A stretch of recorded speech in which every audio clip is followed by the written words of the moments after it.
Hi! Masaganang buhay at magandang araw po sa inyong lahat. Nagluto po akong masarap at masustansyang kare-kare alam magsasakang reporter. Ito pong ating mga ginamit na gulay dito na pinangsahog ay kaka-harvest lang natin sa ating garden. Kaya typical from garden to table. Itsura pa lamang po, katakam-takam na. Titikman natin to kung gaano kasarap. Siyempre, itong ating kare-kare, papatneran natin ng ginisang bagong, mainit na kanin, at malamig na tubig. Tingnan po ninyo yung ating bagong recipe ngayong araw na ito.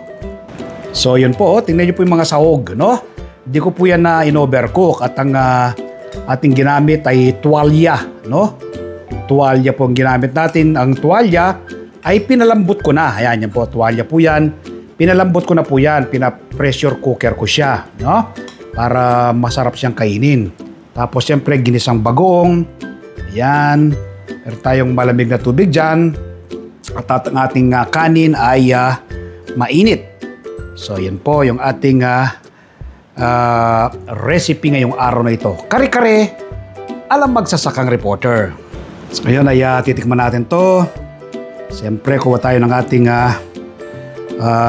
yung mga gulay. Kuha tayo ng ating bida ngayon itong ating pechay, tuwalya. Lagyan na natin sa ating pinggan.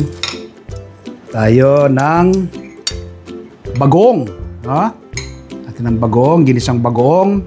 Basta kare-kare, ang partner niyan, ginisang bagong. Natin ating recipe ngayong araw na ito.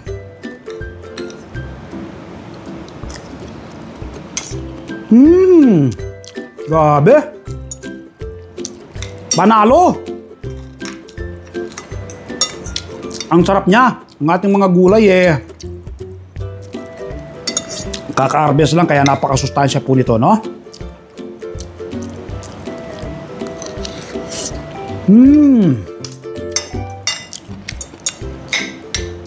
Champion!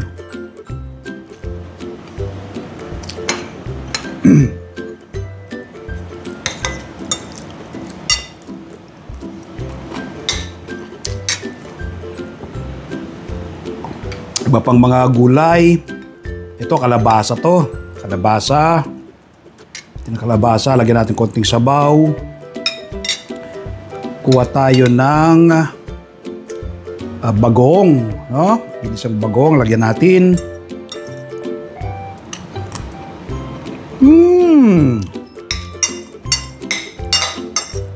Grabe, ang sarap.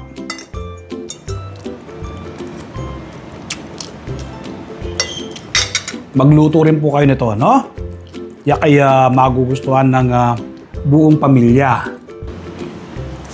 Invite ko po kayo this coming Sunday. Panoorin po ninyo ang aming TV show na Masaganang Buhay, Ibabahagi ko po sa inyo ang step by step na pagpupunla, paglilipat tanim hanggang sa tuluyang pag-harvest ng ating mga tanim na pechay. Tapos yung step by step na pagluluto ng masarap na kare-kare alam magsasakang reporter. Ang Masaganang Buhay po, napapanood alas 7 hanggang alas 8 ng umaga sa 1PH Signal TV, Channel 1 ng TV5. Napapanood din po sa RPTV, YouTube at Facebook.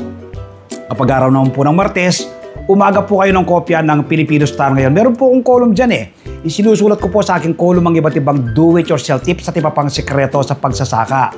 Sa Facebook page, Facebook profile, TikTok, nagbabahagi rin po tayo ng kaalaman. At siyempre, yung hindi pa po nakasubscribe sa aking YouTube channel ang Magsasaka Reporter, mag-subscribe na po kayo. Like and share.